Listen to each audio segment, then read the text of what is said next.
How's it going, everyone, and welcome back to my FIFA 17 Fulham career mode. This is episode 32, and in the last episode we advanced forward into the January transfer window. We played our first game of January, which was against Burnley, and we picked up a 2-0 victory, if I'm not mistaken.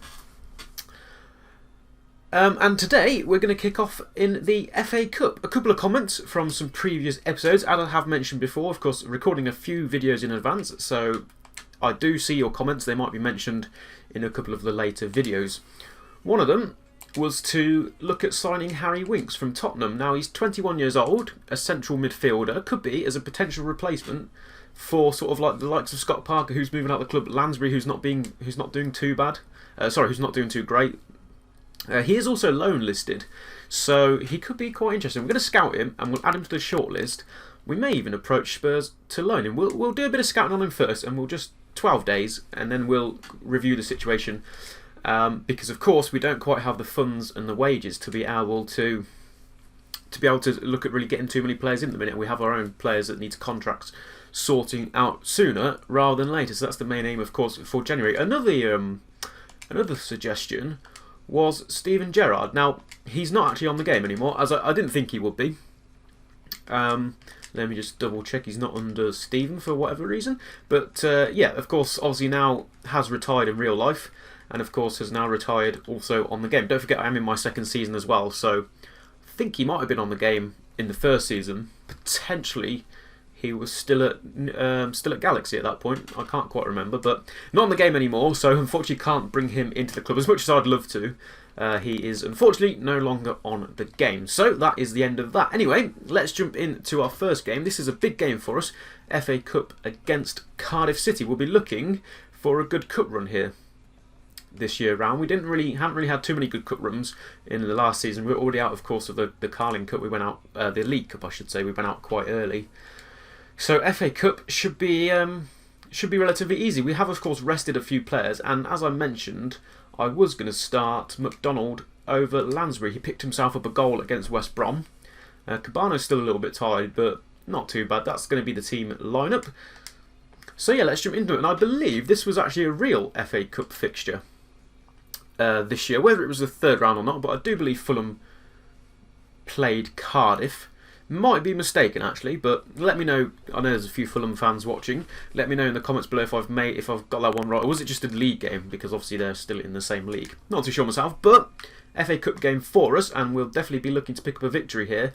We should be able to do it against lower league opposition, but it's never as easy as it sounds, and of course that is the magic of the FA Cup. So let's jump into it. So here we go then, the Emirates FA Cup. Being held, of course, at the Millennium Stadium in Cardiff. And yeah, third round, first sort of real chance for us here.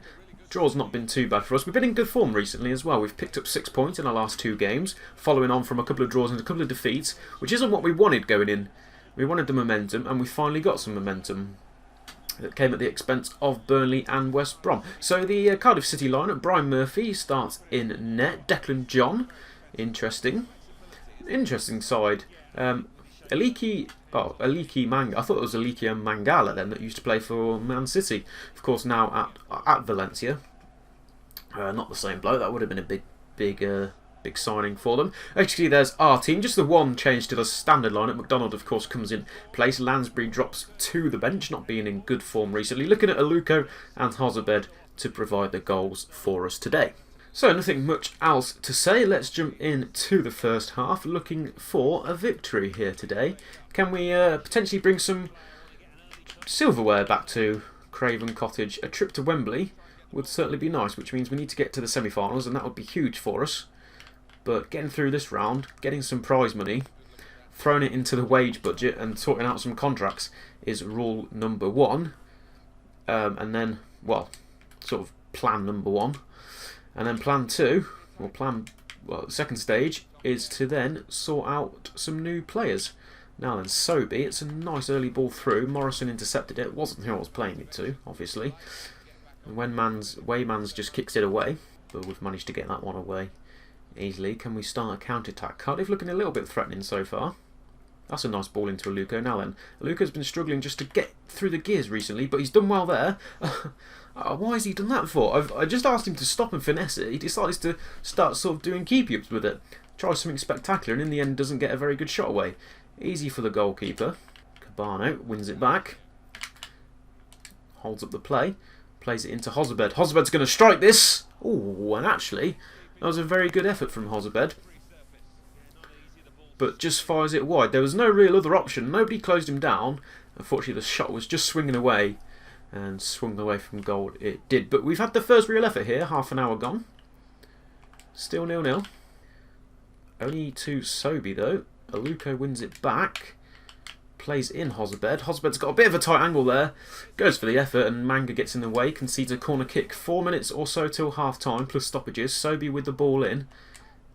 Is there anybody there? Brian Murphy's there. Ream wins it back. Needs to try and play it out. Does play it to Cabano. And what can he do with it? He can stick it up the back post. Murphy had to get there. And he did, but he's not. Oh, it's not been cleared.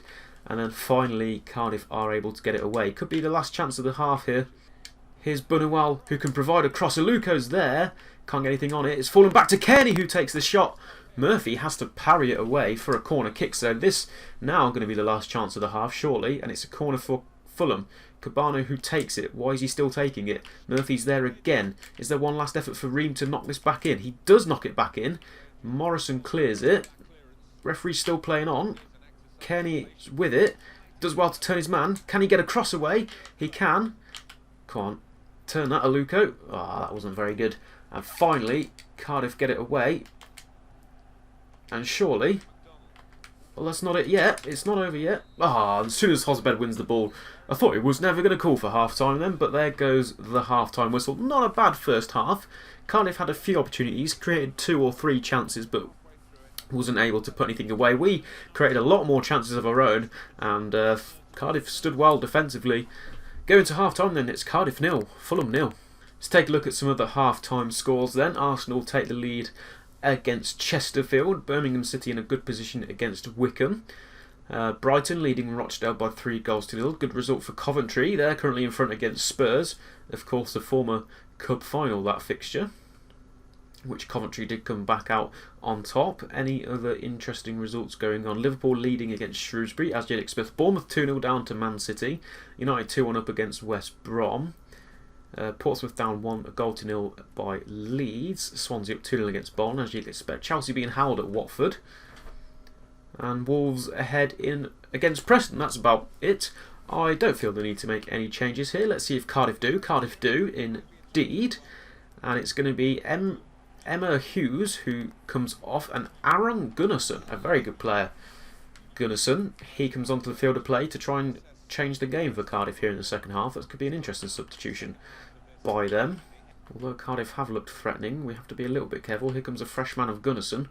May need to make a substitution of ourselves here. We definitely will if they can get this shot away. Oh, it's hit the bar. So close to taking the lead, Cardiff. I think that's really the close any side has come, and there could be a chance for us to get a counter on here. Can Kenny get Raul Manga? He can't. He has to hold it up, and eventually plays in McDonald here. This is nice play. Sobi then. This is definitely a big counter attack. Sobi. It takes a deflection off Richards. It almost goes in itself anyway. But Cardiff have hit the crossbar here early on in the second half. Sobi with the effort down the other end takes a deflection. Don't think it was off Richards in the end. Cabano will not take this corner because, of course, Kenny will. And he's going to whip a ball in here. Let's just see if we can float one. We can to Cabano, who's good at winning headers. I think we've got a penalty here. We have indeed. Cabano puts the defenders under pressure. And it was 2 of the Cardiff men that went for it. One of them must have committed a handball inside the box. But I'm not confident here. We have missed so many penalties this season. So many huge penalties that could have given us extra points, victories in cups so far, in the series generally. And Aluko, do I let Aluko take it? I think I might let Cabano take it. We'll freshen it up a little bit. Cabano doesn't take many. And let's see, can he smack one home? I think I've overhit that. Oh, what a penalty that is from Cabano. Keeper guessed right again, as every keeper seems to be guessing where I'm taking these penalties. But I got so much power on it, thought I'd overhit it to be quite honest, but Cabano fires it into the top corner. And finally, we're able to tuck away a penalty, and that could be a huge penalty for us. Let's have another look at it. That's a cracking finish. Keeper's got no chance there really. I'm going to pause it momentarily and make some substitutions. I was going to bring Iheanacho on, but I think I'll leave that for a moment. And I'm going to bring on Lansbury for McDonald, and I'm going to bring on Aite for Sobi. Introduce a bit of pace and strength into the midfield, as we see Cabano tucking his way a penalty. We've taken the lead here, 1-0.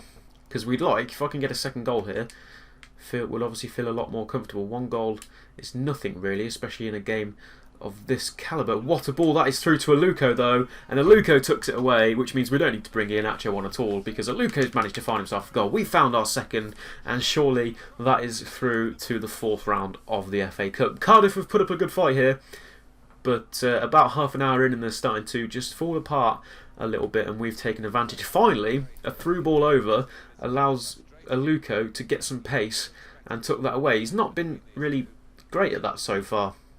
The past couple of games he's played, he's been struggling to run away from the defender. This time, gets away from the defender and tucks it home very nicely for his first goal in the FA Cup. That's our second, and surely we're through to the 4th round. It's 2-0. Not going to be a foul. Okay, so we'll play on. Lansbury passing it backwards. Be a little bit careful here. Still plenty of time for 2 goals from Cardiff. Although we want to keep the ball at this end of the field where we are at the minute. What a ball that is. And who's getting round the back there? It's Lansbury who got round the back. Had to take it on the header. Otherwise the defender I think was going to get there. We like it when the keeper's up because we could get a third from this if we can counter. That's a poor corner. Aite though gives it straight to Richards. And Richards straight into Donnarumma, who will boot that one downfield. I don't think it's going to reach the net. It's not, because Weymans intercepts it. He's actually helped it on. And I think, well, that's a mistake, but as he kicks it at Murphy, Murphy can't control it. Referee says that is full time. And a fantastic result for us, just what we were looking for. A 2-0 victory here against Cardiff City in the FA Cup. We move on to the 4th round thanks to goals from Cabano and Aluko. A solid performance by both sets of players, but it's Fulham who come out on top here. And it's finished in the FA Cup. Cardiff City 0, Fulham 2. So an absolutely fantastic result. Arsenal won 3-1 in the end at Chesterfield. I think it was Coventry. They were, and they did hold on to that lead against Spurs. It was 1-0 at half-time. They went on to win it 2-1. So there's the first shock of the game, which is good for us. Rashford is looking like he's off to West Ham. Interesting signing. I know he was suggested for us to try and look at, but I think I might have already mentioned it that we just don't have the money to afford him, not like West Ham can. Iheanacho goes up to an 83 rating, and I actually just realised there's no point. I'm going to stop training Iheanacho now because we're not A, we're not using him, and which might be a mistake on my part, but B, he's going to leave us at the end of the season, and then just helping Man City really. So some prize money has come in. Let's take a look at how much that is. We've had a transfer offer for Rodak finally, which is nice. They've offered us 140,000. Now he's valued at 230. I feel like I've just been undercut there a little bit. I'd like a little bit more than that, please. So let's call it 170, and he's all yours. I want to get rid of him, so I'll happily accept an offer, but 140 seems a little bit harsh. Of course, Gavana has left to Sheffield. I think that deal went through at the end of last episode, maybe? I can't remember when that deal went through, but he has been sold and has signed for Sheffield. We get 250,000 for that, which is nice, and some 85,000 for the FA Cup game. So, based on that, let's jump over to our finances and have a look at what the situation is. So we now have a little bit more of a transfer budget. I'm going to knock that back to 100,000, and I'm going to go and sort out some contracts. I will be right back.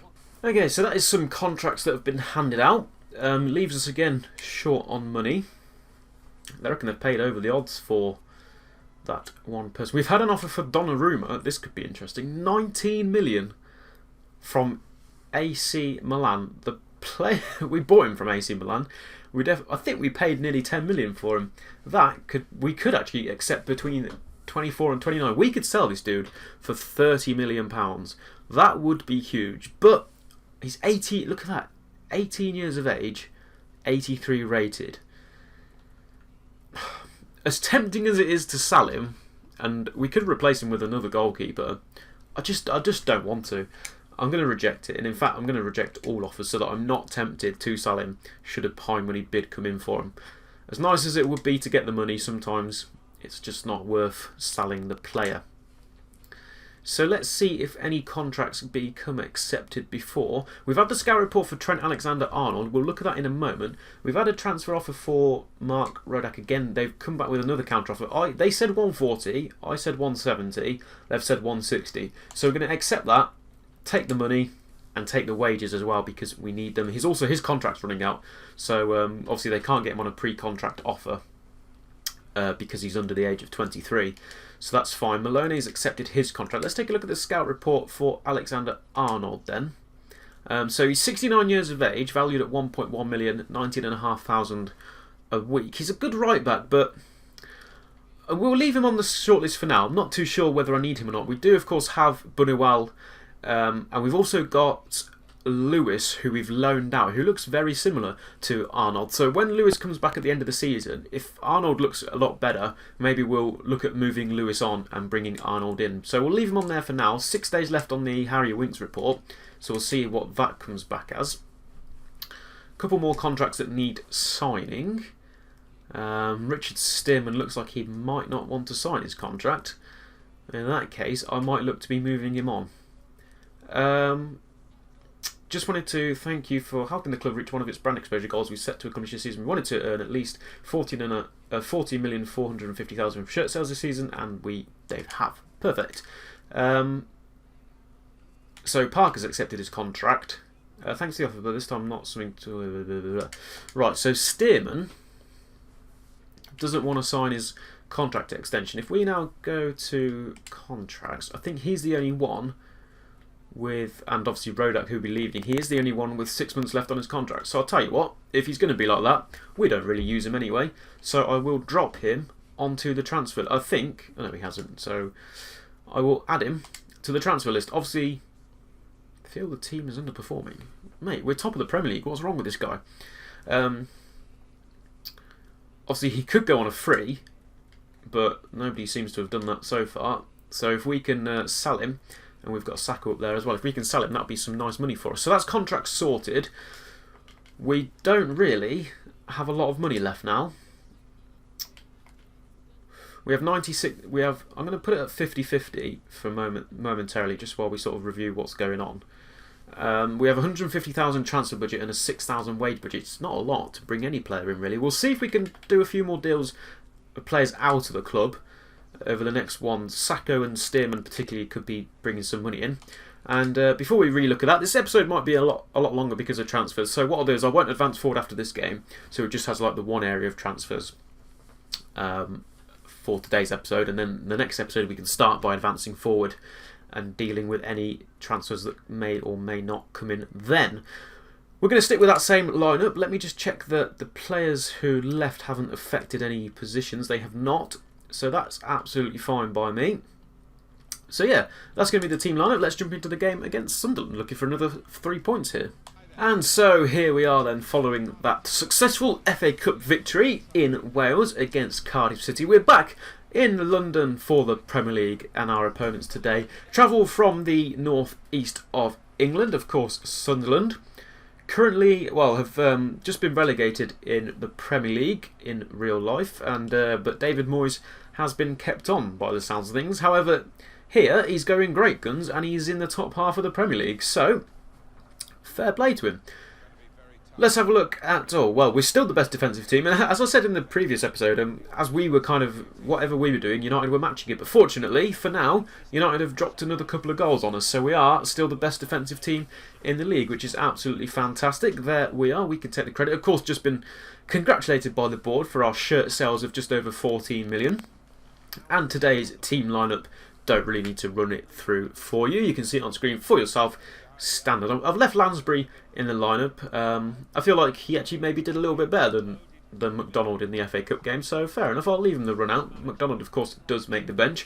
I'm interested to see the Sunderland lineup though, because they are going great guns in the league so far, and they're currently 8th. And I'll be interested to see maybe because of a good signing. Are they going to show David Moyes? They're not going to show David Moyes. So here's the Sunderland lineup. Pickford, a very good player in goal. John O'Shea still there. Jack Rodwell, Wazir Khazri up front.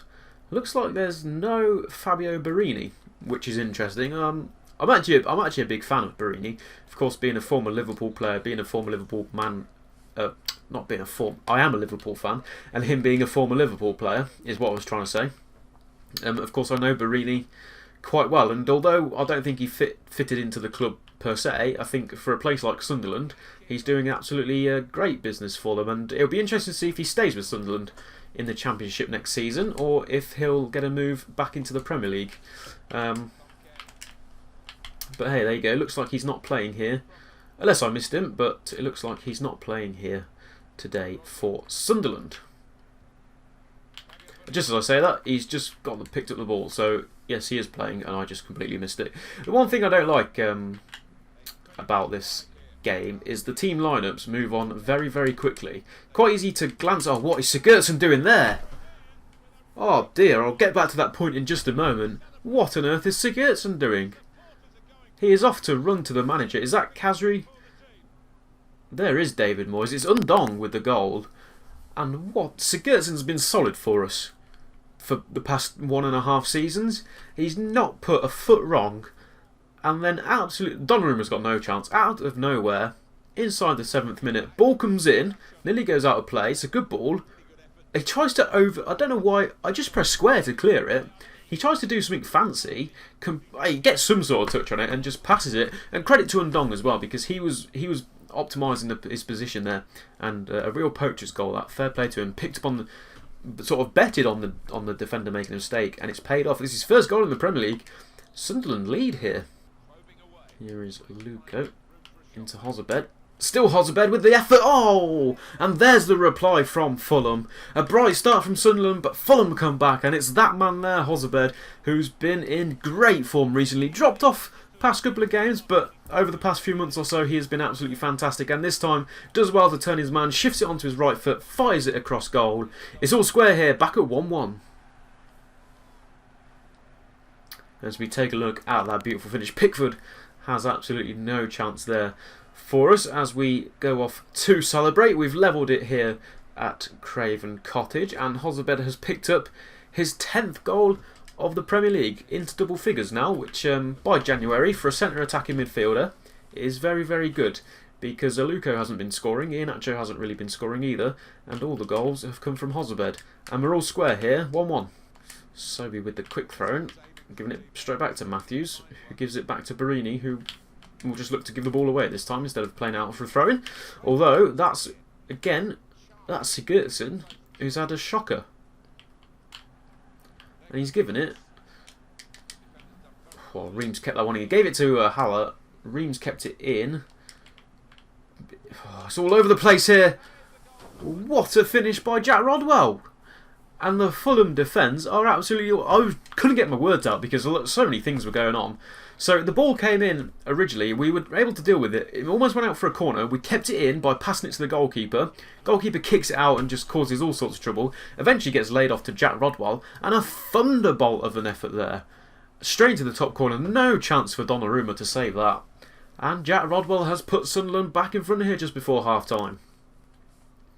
That is his first goal also of the Premier League. So I don't know who's been scoring their goals for him, because they've scored 2 passes today and they've both got their first goals. So Sunderland, 3 minutes from time, or 3 minutes from the half, lead here is 2-1.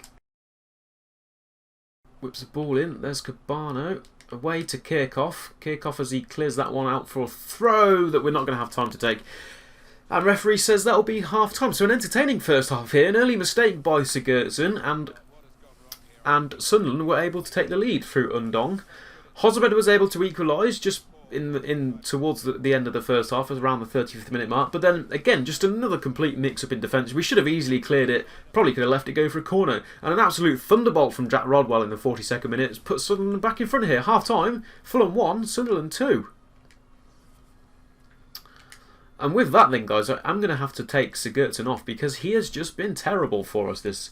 I don't say that often. We'll bring Maddle in, but he's having an absolute shocker in defence. And, you know, obviously at fault for the first goal, and really for the second goal, it all started because he gave the ball away, which then led to us blocking the cross, saving it from going to a corner, allowing Donnarumma to kick it, and ending up at a thunderbolt strike from Rodwell. So I've put Sigurdsson out of the game here because he's having an absolute nightmare. Meanwhile, Hozebed, who's doing everything he can for Fulham to get them back into this game, he's given us a corner kick. Thank you, Lansbury. Hozebed, nicely ball playing through to Aite. 7 or so minutes to go. Aite with the cross. Iheanacho is there. Penalty! We've been given another penalty. This time it was not for a handball this time. I know we've had a lot of those. Or maybe it was for a handball. I think the referee has given it for a handball. We'll take a close look at the replay. Aite, I think it was, who was trying to whip the ball in. Iheanacho, who I thought, he was jammed between two players, to be fair. I think the referee's given it for a handball. The fact that it's not showing a replay suggests to me that there's a handball in the box there. Sunderland headed the cross away, but referee deemed that someone has handled that, which denied Iheanacho getting to it, which would make perfect sense because Iheanacho, taller than a lot of those players in the box, should be winning those headers. And Sunderland are going to make a substitution based off of that, but this is a very important opportunity here. And Cabano, we've missed a lot of penalties. We've scored one in the last game.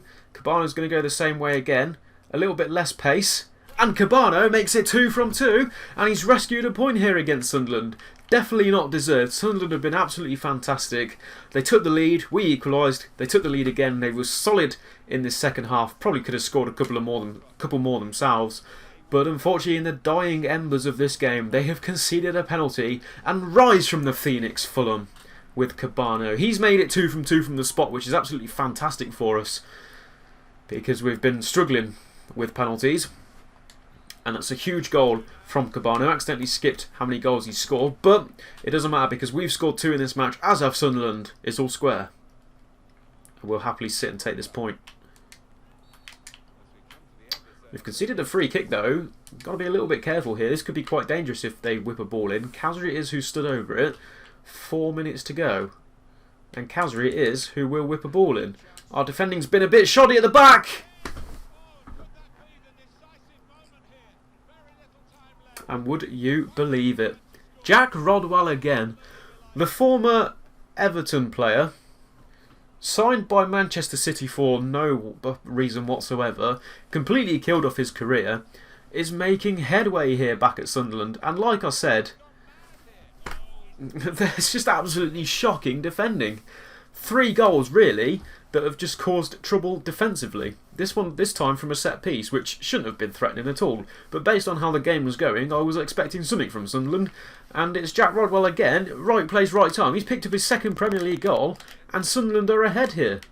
Donnarumma saves it. I'm going to try and kick this quickly, but I don't think there's going to be time. Oh, there could still be time. Iheanacho wins it. Nobody there. Got to be finding somebody with that header. And there goes the full-time whistle. What an interesting match that was. What a fantastic game. To be fair, Sunderland fully deserved all 3 points, don't get me wrong. We just played so badly that Sunderland capitalised. Mistake at the back allowed them to take the lead through Undong. Hozebed equalised, but another mistake really, and Rodwell took the lead 2-1 at half-time.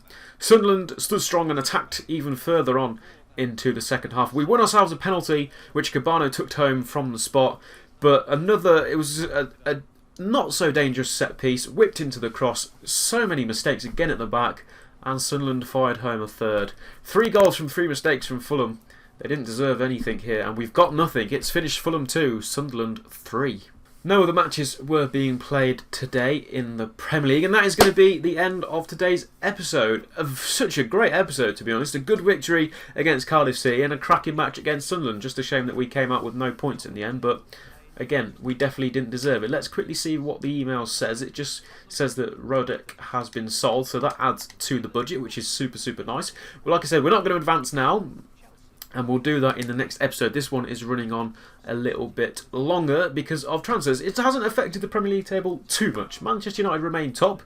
They're now clear by 3 goals after 21 games. Spurs are into 2nd, of course. They are on 37 points. I think we might have been second at the start of this episode, so thanks to that loss, potentially has changed the Premier League a little bit. There we are in 4th, but 36 points. And sorry, there we are in 3rd, but 36 points, 1 away from 2nd place is still fantastic for us. Not really where we should be. First season of a Premier League, we should be fighting round relegation mid-table, but hey, we'll take a 3rd place, especially after 21 games. Chelsea with 35 in 4th, and Stoke City there in the other European slot with 33 points. Catching them up though, of course, is now Sunderland. That was their 9th victory. That moves them level on points with Stoke, just 1 behind them on goal difference. Arsenal in 7th, Palace, Liverpool and West Ham round off the top 10. Man City, Watford, Leicester, Everton, West Brom, Swansea and Southampton are the bottom half sides out of relegation. Southampton have jumped out relegation, which has allowed Villa back into it, and Villa, Burnley and Reading are now the bottom 3. So that's going to be the end of today's episode. Thank you so much for watching. If you did enjoy, please do drop a like on the video. Why don't subscribe as well if you're new around here. And until next time, goodbye.